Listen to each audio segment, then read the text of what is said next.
Olá, meus irmãos, a graça e a paz do Senhor Jesus. Eu estive no final do mês de março, eu estive falando sobre o texto de Isaías, no capítulo 21, no verso 11, que foi uma sentença ali contra Dumá, e que ouviam-se gritos de Seir, e uma pergunta se levantou na ocasião ali no texto, guarda, a que horas estamos da noite?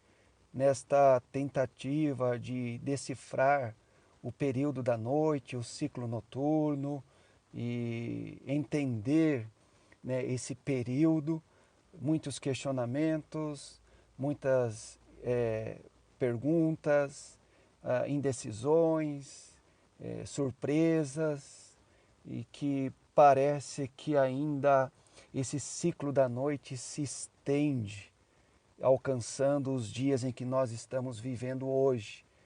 Nós estamos aí no mês de julho, então vários meses aí se passaram e parece que esta noite ainda não chegou ao fim, não chegou ao final. Então, e com isso as preocupações elas chegam, as provas elas aparecem, as tribulações, a nossa alma ela passa a ficar agitada, a nossa mente ela é alvo de vários pensamentos e nós acabamos entrando num desespero interior e que pode atingir todo o nosso exterior.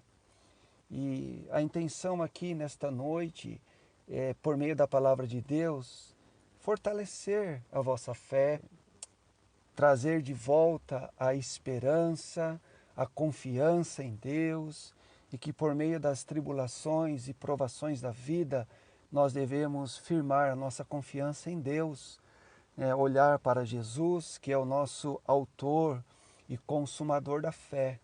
E eu quero ler aqui no texto, no livro de Atos, no capítulo 14, a partir do verso 19, está escrito assim, ó: Sobrevieram, porém, judeus de Antioquia e Icônio, e instigando as multidões e apedrejando a Paulo, arrastaram-no para fora da cidade, dando-o por morto.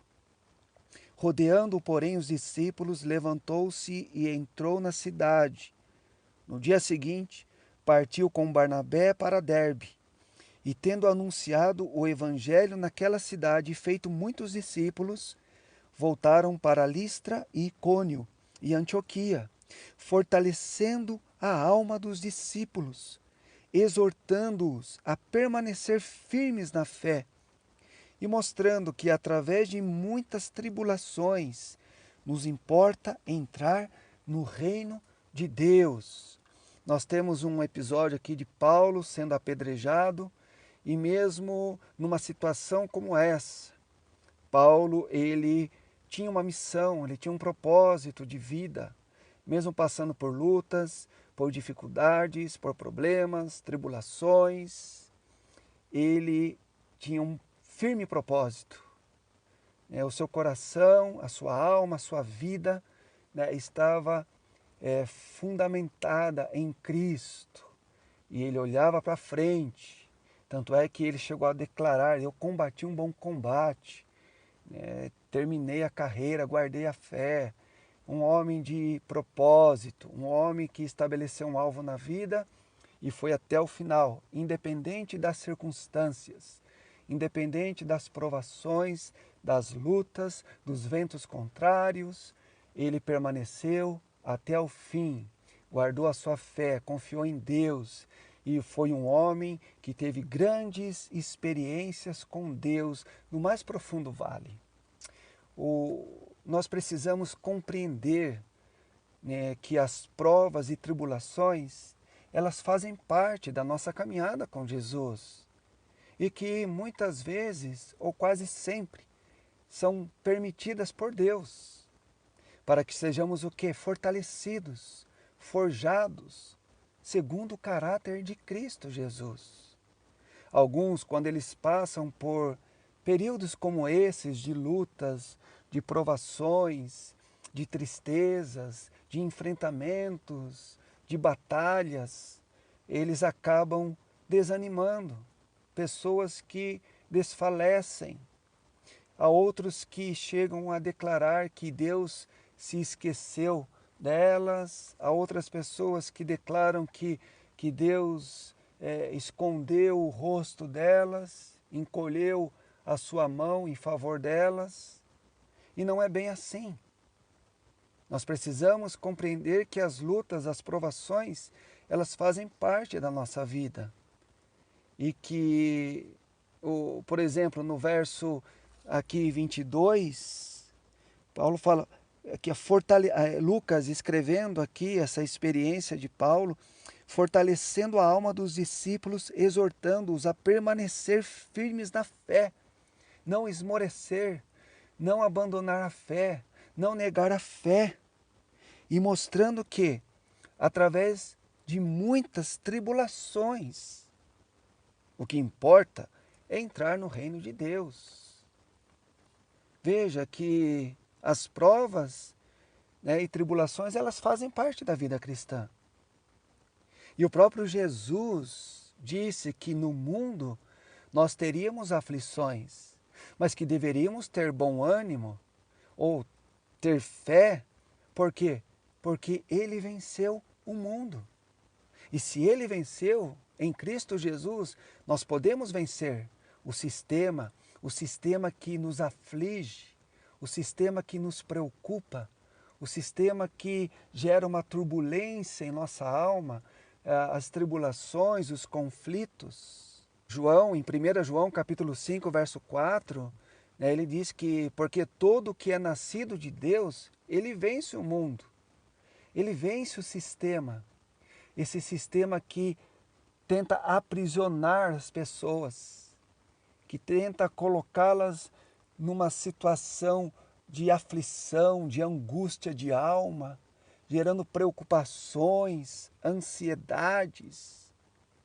Mas todo aquele que é nascido de Deus, ele vence esse sistema, ele vence o mundo.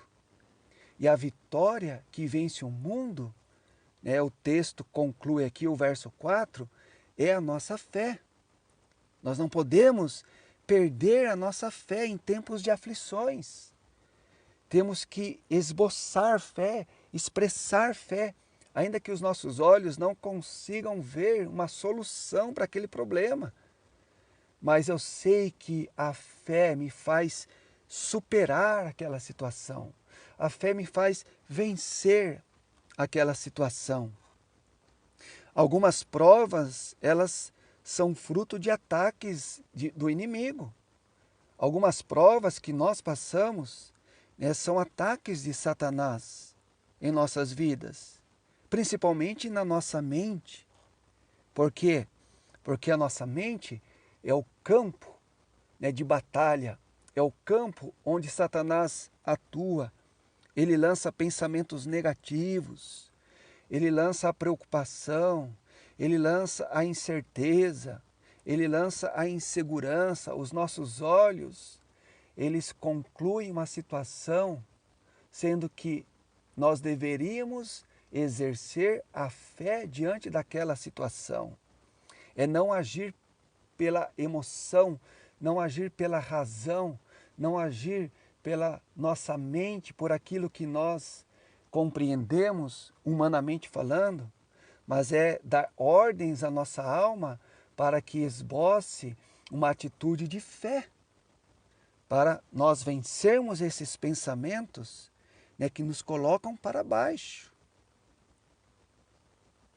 Satanás, ele tenta atacar a nossa mente com certos tipos de pensamentos. E isso vai, se nós não tomarmos cuidado, não soubermos tratar com sabedoria os períodos de tribulações da vida, de dificuldades, de incertezas, de dúvidas, pode abalar a nossa fé.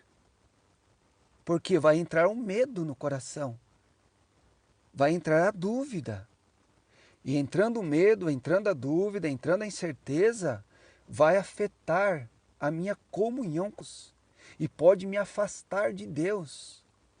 As preocupações, elas podem me afastar de Deus.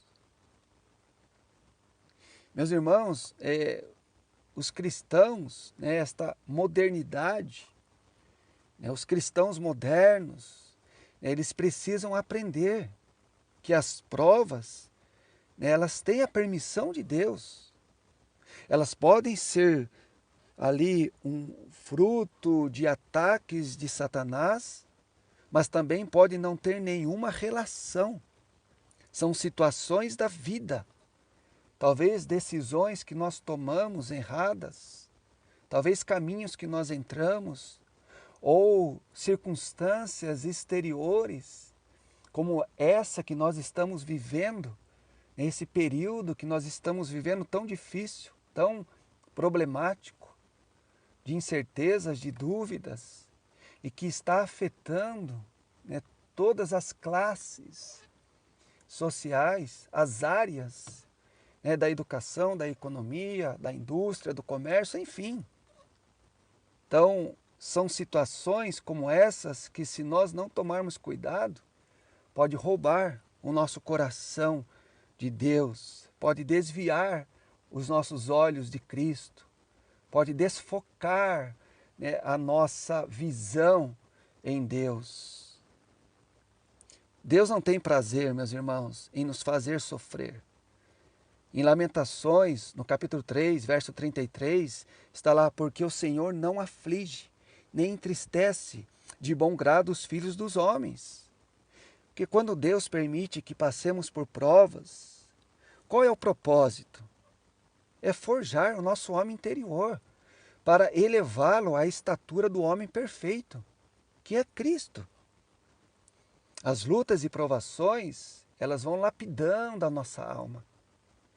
Elas vão esculpindo a nossa alma e vamos crescendo até chegarmos à estatura do homem perfeito, e que é Cristo. Cristo é o nosso modelo. Então, como é que nós podemos vencer as nossas guerras? Como é que nós podemos superar esses períodos negativos?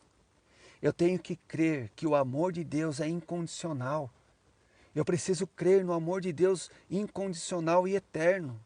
O Senhor nunca nos deixa, meus irmãos.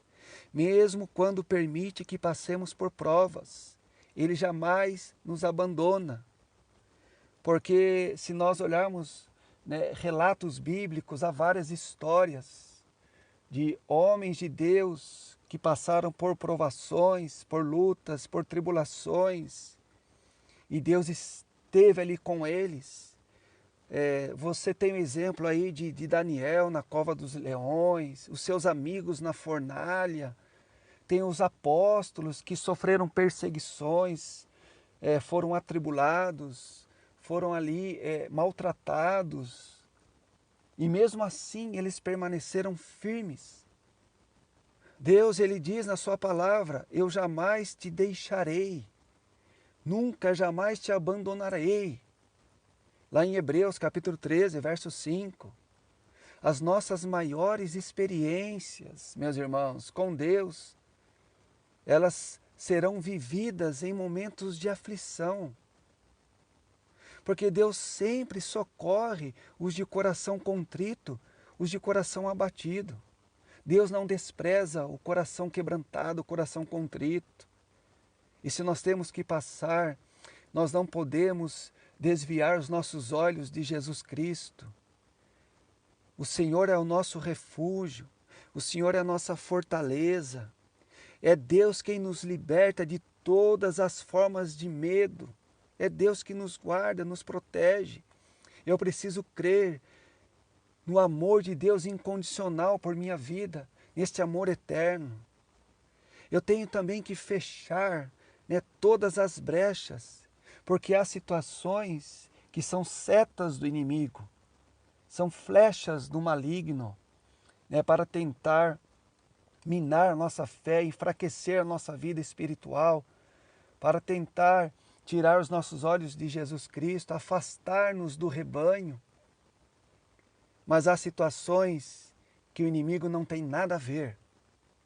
E nós falamos que é o inimigo, mas ele não tem nada a ver com aquela situação. é um tempo que nós temos que passar, porque nós vamos ali ter grandes experiências com Deus, se soubermos tratar com sabedoria esses momentos que nós chamamos de negativo. Mas no plano eterno de Deus são momentos em que eu tenho a oportunidade de crescer em Deus. Mas se existem brechas, nós temos que fechar as brechas. Pois eu disse, nem toda tribulação é fruto de brechas, mas se elas existem, elas darão oportunidades para Satanás. E ele virá e tentará nos afastar de Deus e do propósito. São guerras espirituais. Me lembro de Neemias, na reconstrução dos muros de Jerusalém. Ele ali reconstruindo, trabalhando, mas com arma na mão, contra os seus inimigos, Sambalate, Tobias, Gesem, trabalhando, mas com a arma na mão. Então, nós temos que olhar para dentro de nós, olhar para a nossa vida e descobrir ali, por uma revelação do Espírito Santo, se existem brechas. E se existem brechas, elas têm que ser tampadas. Porque senão Satanás vem, entra e faz uma arruaça. Eu tenho que crer no amor incondicional e eterno de Deus, mas também eu tenho que me policiar e tampando as brechas. Há certas situações que nós passamos que nós temos que reagir com jejum e oração e não se entregar ao inimigo. Nossa luta muitas vezes é espiritual, mas também nós lutamos na esfera, vamos pensar assim, natural, no dia a dia, nas preocupações, nos compromissos. Nós lutamos com estas coisas também. Mas se nós identificarmos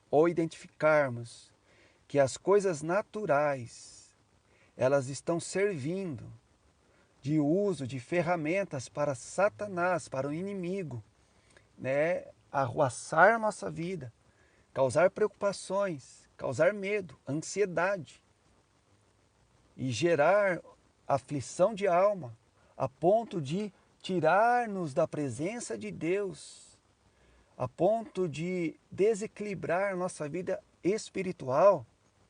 Eu preciso entrar em jejum e oração e lutar contra estas coisas. A palavra de Deus, ela nos ensina e nos ordena que nós devemos nos sujeitar a Deus, mas resistir ao diabo. E se nós resistirmos ao diabo, ele vai fugir de nós. E nestas horas é importante nós não nos desesperarmos, não nos entregarmos e não colocarmos a culpa em Deus. E quando nós entramos nesse campo de culpar a Deus pela situação, nós caímos no isolamento, nos isolamos da igreja, dos irmãos, do corpo. E o isolamento, muitas vezes, é o que o inimigo mais deseja. É interessante, nós estamos aqui hoje falando do isolamento social. E o isolamento social, eu vejo que é uma oportunidade para nós nos aproximarmos de Deus, para estarmos mais perto de Deus, em comunhão com Deus, como temos falado, reconstruir o altar familiar, a comunhão dentro da casa. Mas o isolamento, ele pode ser perigoso. Ele pode afastar uma pessoa da presença de Deus, pelos problemas e dificuldades que ela pode estar vivendo. Ela se isola, ela perde a fé, ela perde a expectativa, a esperança, a alegria, ela se isola. E o isolamento, nesse sentido, ele é perigoso. No reino animal, por exemplo, quando os predadores eles atacam a presa, eles procuram aquelas presas que elas estão fracas ou isoladas, elas não estão ali junto com o bando. Então, são presas fáceis para que o ataque aconteça. E essas presas, elas acabam virando um jantar.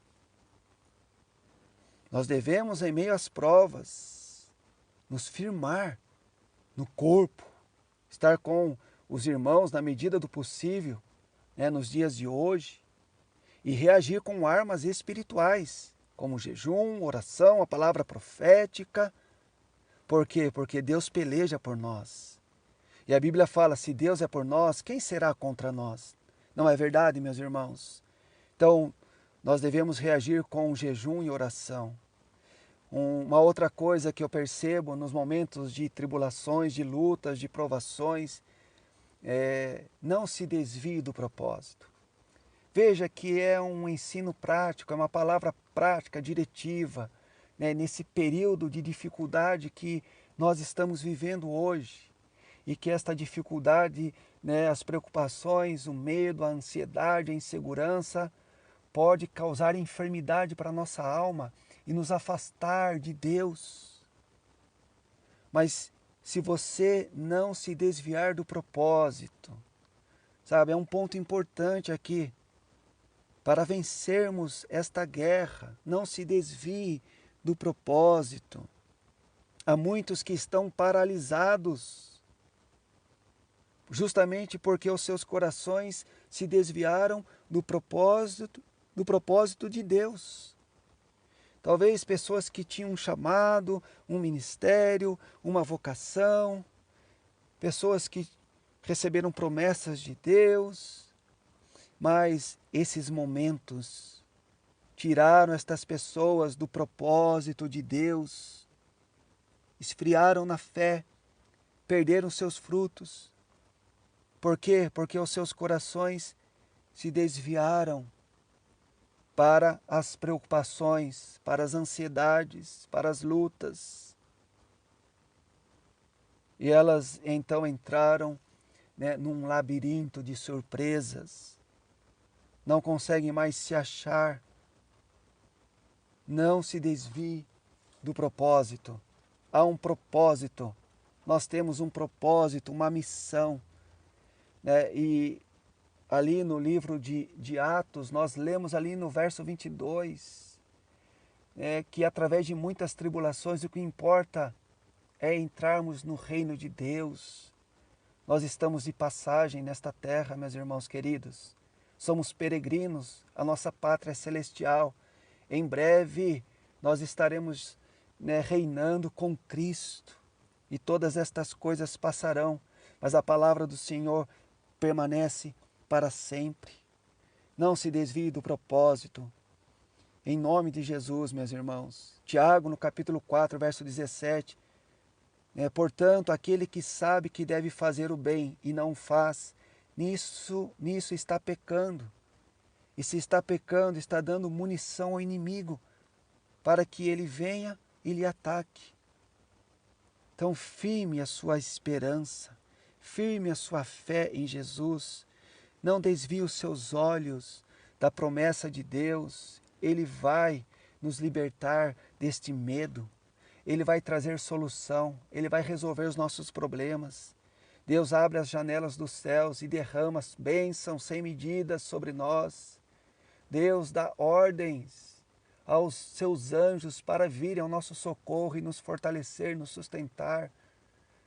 Deus envia os corvos para nos alimentar. Não tenha medo, não se preocupe, confie em Deus. Um outro ponto importante eu vejo é que nós devemos esperar o tempo de Deus com gratidão e louvor. Com gratidão e louvor. Há situações de provas onde Deus quer quebrantar a nossa estrutura humana e nos mostrar, sabe o que? A nossa dependência dEle diante da vida, para que aprendamos a depender dEle mais. Sabe, as lutas, as tribulações, os enfrentamentos, as dificuldades, é para nos ensinar que nós precisamos depender dEle, dEle somente. Dependa somente dEle. Espere nele, confie nele. Em nome de Jesus. Um exemplo maravilhoso desse poder libertador, né, da gratidão, do louvor, está registrado no próprio livro de Atos, capítulo 16, o verso 22 ao 26, quando ali Paulo e Silas, depois de açoitados, presos no tronco, o que eles fizeram? Reclamaram, murmuraram, questionaram, ou disseram, ó Deus, o Senhor se esqueceu de nós, eu estou pregando o evangelho e mesmo assim olha o que eu estou passando. Não, não foi esse tipo de atitude. Eles oravam e cantavam louvores a Deus, entoavam cânticos de gratidão a Deus. E com essa atitude, né, de gratidão, de louvor, de adoração, de repente veio um terremoto tão forte que sacudiu os alicerces da cadeia, as portas se abriram e ali todos foram libertos. Deus mesmo nos sustenta no tempo da espera, meus irmãos. Quando nós resolvemos esperar o socorro de Deus, você não estará esperando sozinho.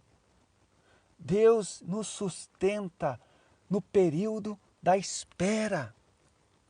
Ele vai renovando as nossas forças, assim como o profeta Isaías, no capítulo 40, verso 31, descreve que os que esperam no Senhor, eles renovam as suas forças. Sabe o que é renovar dia a dia, sendo ali fortalecido por Deus, pelo Espírito Santo, sendo renovado, restaurado, consolado, fortalecido. Eles sobem como águias, correm e não se cansam, caminham e não se fatigam, porque resolveram esperar em Deus. E Deus vem ao socorro. Talvez você, meu irmão, minha irmã, esteja passando por uma situação difícil hoje. Talvez você esteja no deserto. Talvez esse deserto aí que você está passando teve começo. Talvez você está no meio dele. Mas assim como teve o começo, terá também um fim. Siga exercendo a fé, pois o Senhor não se esqueceu de você. E no tempo ideal, no tempo certo, o Senhor virá ao seu encontro, ao seu socorro, com bálsamo. Ele vai curar suas feridas. Ele vai te acolher nos braços. Você vai sentir a proteção de Deus. Tiago, no capítulo 1, verso 12, bem-aventurado o homem que suporta com perseverança a provação. Olha, suporta com perseverança a provação, porque depois de ter sido aprovado, receberá a coroa da vida, a qual o Senhor prometeu aos que o amam. Receberá a vida eterna, receberá o reino. Foi isso que Paulo estava ali dizendo. Né? Em meio às tribulações, o que importa é o reino de Deus. Hebreus capítulo 4, verso 16, acheguemo-nos, portanto, confiadamente, junto ao trono da graça, a fim de recebermos misericórdia e acharmos graça para socorro em ocasião oportuna. Em nome de Jesus, meus irmãos, que fique aqui esta palavra, que você seja fortalecido, fortalecida no amor de Jesus Cristo, e Deus, no tempo certo, Ele virá com a resposta, Ele virá com o socorro, Ele virá com a solução, e você verá a destra fiel de Deus, né, te sustentando, te socorrendo, te segurando nos braços, e você sentirá o amor de Deus, a graça e a sua misericórdia. E todos nós vamos vencer esse período. Em nome de Jesus, que Deus te abençoe, em nome de Jesus.